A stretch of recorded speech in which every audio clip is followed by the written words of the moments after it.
Welcome! How do you multiply your prices by the same inflation percentage? Then, first of all, you need to know the difference between cell reference. First of all, we know relative cell reference. In this case, the data in rows and columns do not have a connection. Each product has its own numbers. So we add a quick formula in which we multiply the quantity versus the selling price, enter, and in this table we see the results for each product.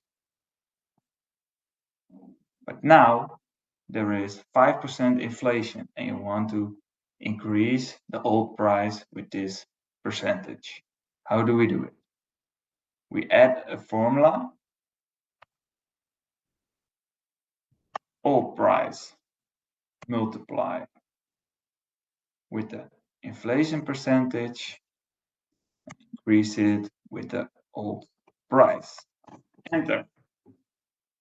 This value is right, but the results of the other products is not reliable.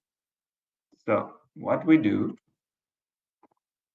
we select the formula and we place formula signs, dollar signs before and after the letter of the row, in this case E. We click enter, and now we have the results we want.